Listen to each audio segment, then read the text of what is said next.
go back and forth with the minister just on a few very brief things. Thanks for the additional information with regards to the rural bus service pilot project.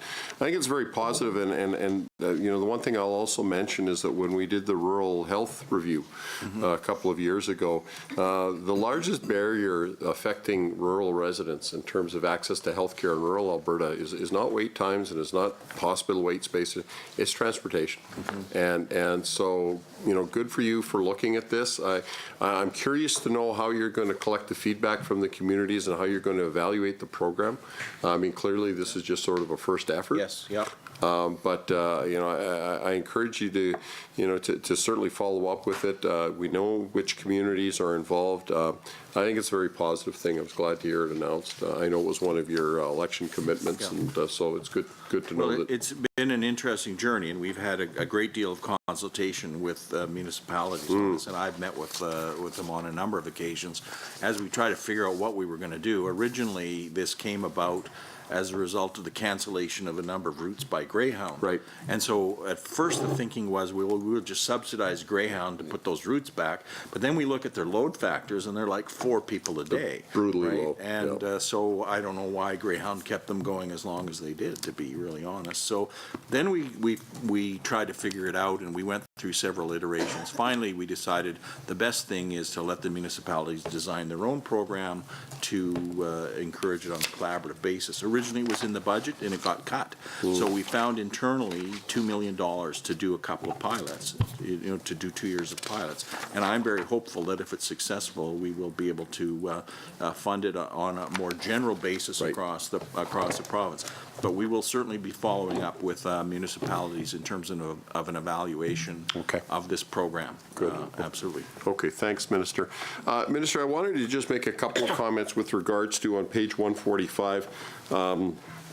Right in the, and I'll also just comment really briefly. I appreciate the brevity of your business plan. It is unique in its lack of flowery language and excessive verbiage. You're welcome. I'm sure you wrote it, and that's exactly why it is so but I had brief and to the point. Yeah. Minister, on page 145, the second bullet, ministry undertakes following key activities: supporting municipalities with public transportation and wastewater facilities. I'm not sure if that's been highlighted by my colleagues here earlier, but I do want to make sure I'm on public record at thanking you and the ministry for your assistance with both communities of Vermilion and Lloydminster with regards to their needs on the wastewater treatment plants that are going ahead on both of those games. And I should just let you know that the cow that accosted you at the dairy barn in Vermilion is very sorry. She told me. Minister, final area as we run out of time here, probably mercifully. I just wanted to ask with regards to multimodal transportation process, air transport and air cargo, which falls under your purview as well.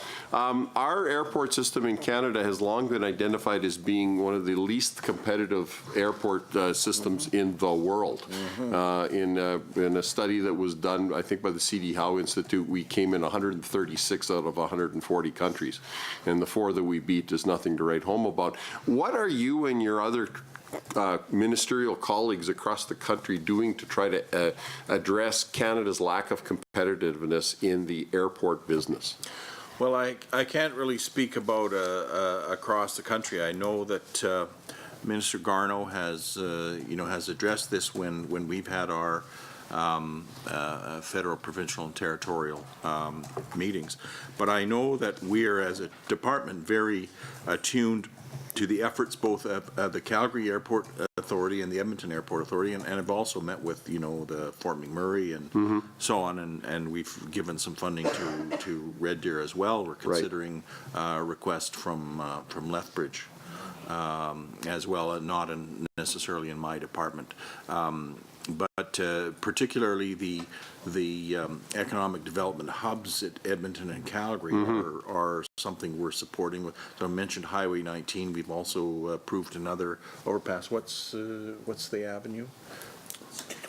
65th Avenue. Yes, 65th. So we're we're in design there, so I do meet with the airports authorities in terms of the support that we can deliver in terms of infrastructure support to their airports. There's probably going to be another announcement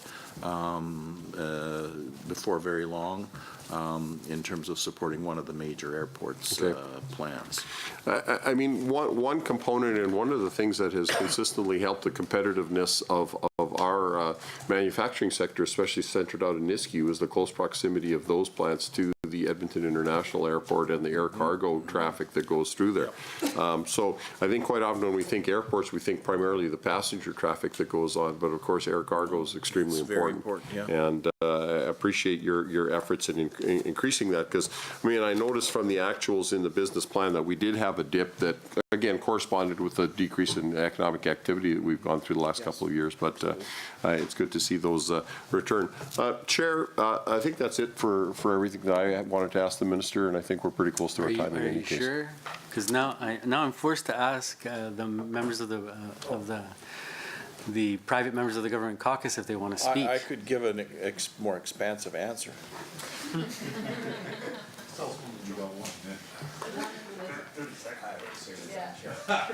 Okay, so seeing none, and pursuant to Standing Order 59.01 subsection 8, the estimates of the Ministry of Transportation. Oh, I wasn't dying. If we're going to give up time, I would. pardon me, I'm sorry.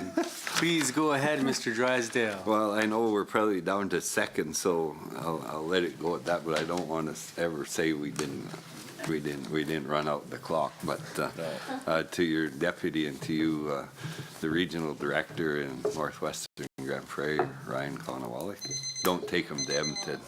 Leave them in our region. We've heard that.